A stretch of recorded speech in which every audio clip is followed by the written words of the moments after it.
안녕하세요. 성경 속 지혜를 탐구하는 깊이 있는 시간. 오늘은 가톨릭 성경 욥기 33장부터 40장까지의 중요하고 의미심장한 내용을 함께 면밀히 살펴보는 시간을 갖겠습니다. 욥기는 고통받는 의인의 이야기이며 동시에 하느님의 헤아릴 수 없는 지혜와 유한한 인간의 근본적인 한계를 통찰하는 인류문학 사상 가장 위대한 작품 중 하나로 평가받습니다. 특별히 오늘 우리가 집중적으로 다룰 부분은 욥의 젊은 친구 엘리후가 제시하는 마지막 변론과 마침내 전능하신 하느님께서 직접 개입하시어 말씀하시는 장면이 시작되는 장들로 구성되어 있습니다. 이 부분들은 욥기 전체의 클라이맥스를 향해 나아가는 결정적이고 중요한 전환점이라 할 수 있습니다. 길고 고통스러운 여정 속에서 욥이 겪었던 혹독한 고통과 그 속에서 터져나왔던 절규, 그리고 친구들과 벌였던 길고 지루했던 논쟁이 과연 어떤 결론으로 향하게 되는지 그 과정을 함께 차분하게 따라가 보겠습니다. 욥기 33장은 젊은 친구 엘리후가 욥의 오랜 주장에 대해 조심스럽지만 단호하게 반박하며 자신의 입장을 명확히 표명하는 부분으로 힘차게 시작됩니다. 엘리후는 앞서 욥을 비난하고 정죄했던 새 친구들과는 다소 차별화된 더욱 신중하고 설득력 있는 시각으로 욥의 고통에 접근합니다. 그는 자신을 아직 육체적으로는 젊고 세상 경험이 부족하지만 하느님의 거룩한 영으로 충만하게 채워져 있다고 겸손하게 소개하며 참된 지혜가 단순히 연륜이나 나이에서만 비롯되는 것이 아님을 강력히 강조합니다. 엘리후는 욥의 계속되는 불평과 그 불평 속에 내포된 하느님에 대한 섭섭함, 나아가 하느님의 정의에 대한 의문을 날카롭게 지적하며 전능하신 하느님께서는 인간에게 여러 다양한 방식으로 친히 말씀하신다고 주장합니다. 때로는 깊은 잠 속의 꿈과 신비로운 환시를 통해서 혹은 때로는 고통스러운 질병과 역경을 통해서 인간이 스스로의 교만을 버리고 겸손히 회개하도록 자비롭게 이끄신다는 것이 그의 핵심 논지입니다. 욥이 자신의 의로움을 지나치게 주장하며 하느님께서 자신에게 불의하게 대하신다고 불평하는 것은 하느님의 본성을 오해한 것이며 따라서 잘못된 태도라고 엘리후는 단언합니다. 하느님은 너무나도 위대하시고 완전하시기에 유한한 인간의 죄악에 의해 그분이 어떤 식으로든 손해를 보시거나 반대로 인간의 의로움에 의해 그분이 어떤 이득을 보시는 분이 결코 아니라는 점을 엘리후는 분명하게 밝힙니다. 엘리후는 욥이 고통스러운 상황 속에서도 하느님의 깊은 뜻을 겸손히 깨닫고 자신의 태도를 돌이키기를 간곡히 촉구합니다. 하느님께서 고통을 허락하시는 것은 단순히 인간을 벌하기 위함이 아니라 인간을 정화하고 깨우치려는 깊고 자비로운 목적이 있음을 거듭 강조하는 것이죠. 이러한 엘리후의 변론은 앞선 새 친구들의 획일적이고 정제적인 태도와는 달리 하느님의 교육적이고 구원적인 목적을 더욱 심층적으로 부각한다는 점에서 특별히 주목할 만한 의미를 지닙니다. 욥기 34장에서도 엘리후는 욥의 주장을 계속해서 반박하며 하느님의 절대적인 정의로우심을 흔들림 없이 옹호합니다. 그는 욥이 하느님이 공정하지 않으시다고 끊임없이 불평하는 것은 하느님의 거룩한 본성을 근본적으로 오해한 것이라고 신랄하게 비판합니다.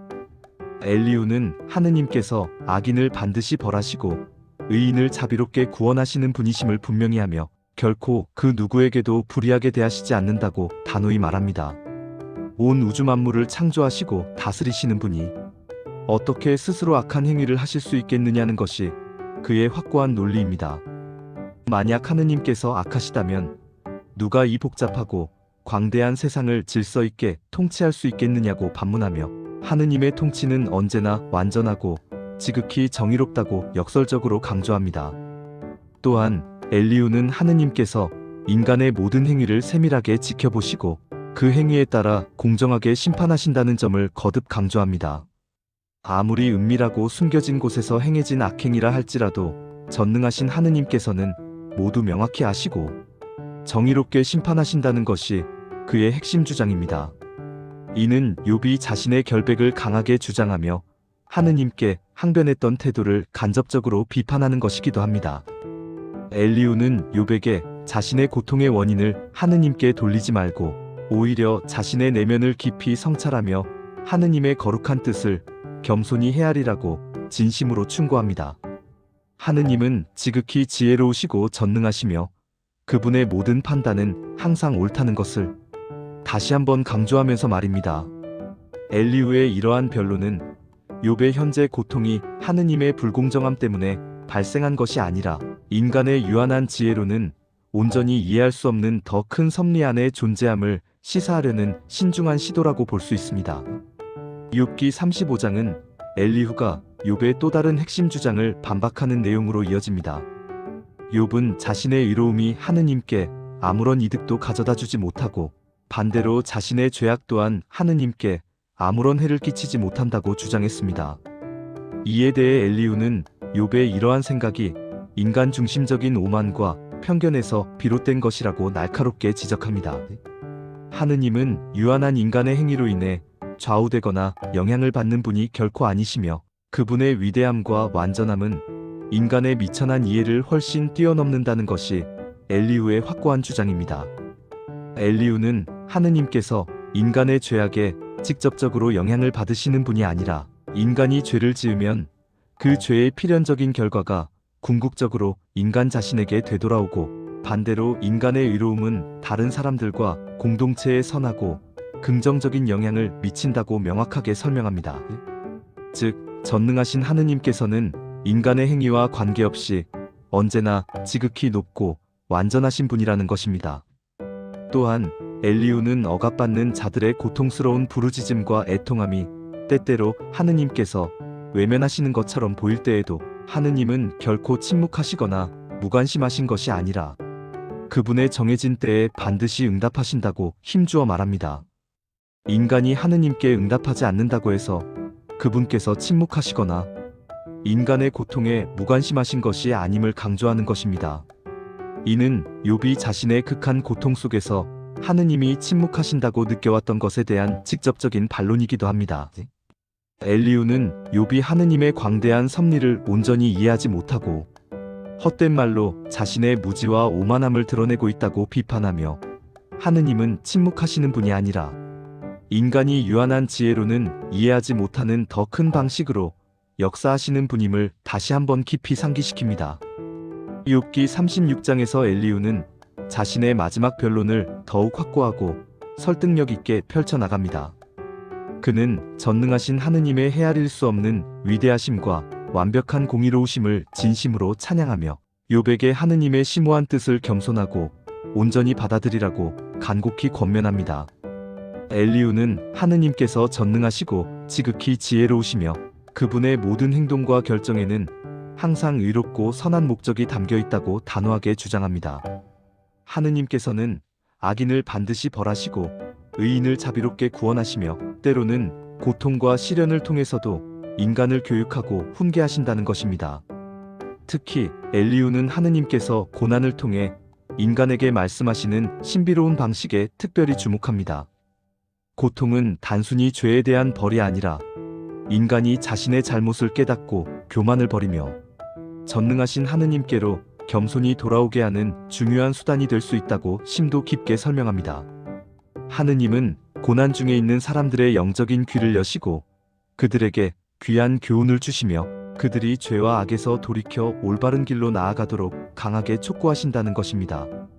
만약 인간이 이러한 하느님의 자비로운 훈계를 겸손히 받아들이고 진심으로 회개한다면 그들은 다시 번영과 축복을 누리게 될 것이라고 엘리후는 희망적으로 약속합니다.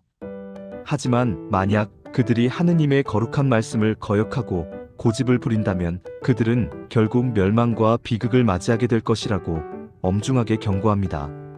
엘리후는 하느님의 심판은 결코 불공정하지 않으며 모든 인간은 전능하신 하느님 앞에서 자신의 모든 행위에 대한 온전한 책임을 져야 한다고 강력하게 강조합니다. 그는 욥에게 하느님의 위대한 권능과 광대한 섭리 앞에 겸손히 서서 그분의 모든 뜻을 인정하고 온전히 받아들이라고 다시 한번 강력히 촉구합니다. 욥기 37장은 엘리후가 전능하신 하느님의 경이로운 창조 세계를 통해 그분의 헤아릴 수 없는 위대하심과 절대적인 권능을 찬양하며 자신의 변론을 마무리하는 감동적인 부분입니다. 엘리후는 웅장한 천둥과 번개, 은혜로운 비, 순수한 눈, 거센 바람과 같은 자연 현상들을 생생하게 언급하며 이 모든 것이 하느님의 전능하시고 섬세한 손길 아래 존재함을 강력하게 강조합니다. 그는 이러한 자연 현상들을 유한한 인간의 이해를 아득히 초월하는 신비롭고 위대한 하느님의 작품으로 묘사합니다. 인간은 하느님의 위대한 창조를 결코 온전히 이해할 수 없으며 그분의 심오한 뜻을 다 헤아릴 수 없다는 것이 엘리후의 핵심 주장입니다. 하느님은 거대한 구름을 움직이시고 번개를 보내시며 비를 내리시고 추위를 보내시는 절대적인 분이십니다. 이 모든 자연 현상 속에서 하느님의 무한한 지혜와 전능한 권능이 명확하게 드러나며 이는 인간이 마땅히 경외심을 가지고 겸손하게 바라봐야 할 지고한 대상이라는 것입니다. 엘리후는 이러한 자연 현상들이 때로는 죄에 대한 심판의 도구로 사용되기도 하지만 때로는 메마른 땅을 비옥하게 하고 모든 생명을 유지하게 하는 하느님의 광대하고 자비로운 표현이기도 하다고 심도 있게 설명합니다. 하느님은 인간의 유한한 이해를 넘어서는 방식으로 세상 만물을 다스리시며 그분의 모든 계획과 섭리는 항상 완전하고 지극히 지혜롭다는 것을 다시 한번 강조합니다. 엘리후는 욥에게 이러한 하느님의 위대하심을 깊이 깨닫고 자신의 미천함과 유한함을 겸손히 인정하며 전능하신 하느님 앞에 설하고 간곡히 권면합니다. 그는 하느님께서 빛나는 영광 속에 계시며 지극히 의로우신 분이시기에 결코 악인을 용납하지 않으신다고 말하며 자신의 길고 장엄한 변론을 마무리합니다. 엘리후의 길고 설득력 있는 변론은 욥과 세 친구들의 격렬한 논쟁에 새로운 관점과 심도 있는 통찰을 제시했지만 욥에게는 여전히 완전하고 만족스러운 해답을 주지 못했습니다. 욥은 여전히 자신이 겪는 고통의 근본적인 이유를 알지 못했고 전능하신 하느님께 직접 응답을 구하는 마음을 끝내 거두지 않았습니다. 이제 드디어 욥기 38장은 전능하신 하느님께서 폭풍 속에서 욥에게 직접 나타나 말씀하시는 웅장하고 압도적인 장면으로 시작됩니다. 이는 욥기 전체의 가장 중요하고 결정적인 전환점이라고 할 수 있습니다. 욥이 그토록 간절히 바랐던 전능하신 하느님과의 대면이 마침내 이루어진 것입니다. 하느님께서는 욥에게 폭풍우 속에서 직접 질문을 던지시며 욥이 자신이 얼마나 무지하고 유한하며 보잘것없는 존재인지를 겸손하게 깨닫게 하십니다. 하느님은 욥에게 세상 창조의 장엄한 순간에 네가 어디에 있었는지, 광활한 땅에 기초를 놓을 때 네가 무엇을 알고 있었는지 신비로운 질문을 던지십니다. 또한 깊은 바다의 경계를 정하고 찬란한 빛과 어둠을 나누고 눈과 우박의 거대한 창고를 네가 본 적이 있는지 등을 물으시며 유한한 인간이 감히 이해하거나 통제할 수 없는 광대하고 신비로운 자연의 경이로움을 열거하십니다.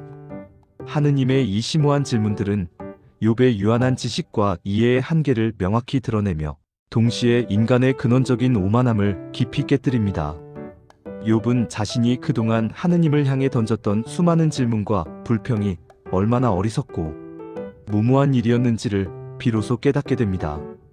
하느님은 욥에게 세상 만물의 거대한 질서와 오묘한 운행이 모두 당신의 무한한 지혜와 전능한 권능 아래 있음을 분명하게 보여주십니다. 유한한 인간은 이 거대한 질서 속에서 한없이 작고 미미한 존재일 뿐이라는 점을 깊이 깨닫게 하시는 것이죠. 하느님의 질문들은 욥을 비난하거나 정죄하려는 가혹한 목적이 아니라 욥이 자신의 유한한 한계를 겸손히 인정하고 하느님의 무한한 위대하심과 지혜에 온전히 순종하도록 이끌기 위함입니다. 전능하신 하느님께서는 욥이 고통의 모든 이유를 알지 못하는 것이 당연하며 그 구체적인 이유를 반드시 알 필요 없이 그분을 온전히 신뢰하는 것이 무엇보다 중요함을 깊이 가르치시는 것입니다. 욥기 39장에서도 하느님께서는 욥에게 계속해서 도전적인 질문을 던지시며 광대한 자연 만물 속에 담긴 당신의 놀라운 지혜와 전능한 권능을 생생하게 보여주십니다. 하느님은 야생동물의 독특한 특성과 복잡한 생태를 언급하시며 인간이 결코 통제하거나 온전히 이해할 수 없는 자연의 오묘한 섭리를 다시 한번 강력하게 강조하십니다. 산염소와 암사슴이 새끼를 낳는 정확한 시기를 누가 정했는지, 야생 나귀가 누가 보내지 않아도 광활한 광야에서 자유롭게 살아가는 이유가 무엇인지, 힘센 야생 소가 인간에게 순종하지 않는 이유가 무엇인지 등을 묻습니다. 또한 타조가 낳은 알을 버려두고 어미가 자식을 돌보지 않는 신비로운 이유, 힘센 말의 용맹함과 기상, 매가 높은 하늘을 자유롭게 나는 장엄한 모습 등을 구체적으로 언급하시며 이 모든 생물들의 독특한 생김새와 습성이 하느님의 지혜롭고 완벽한 계획 아래 존재함을 분명하게 보여주십니다.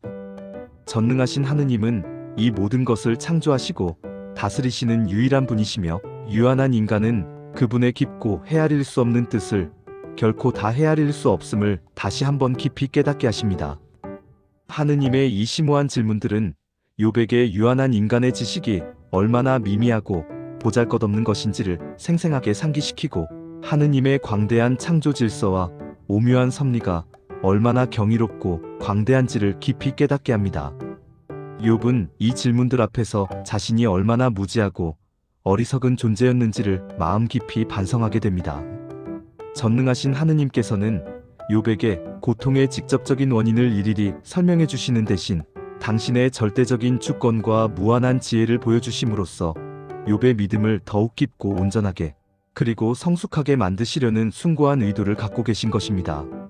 욥기 40장은 전능하신 하느님께서 욥의 그동안의 항변에 대한 최종적이고 결정적인 질문을 던지시며 욥의 진정한 회개를 강력히 촉구하는 내용으로 엄숙하게 시작됩니다.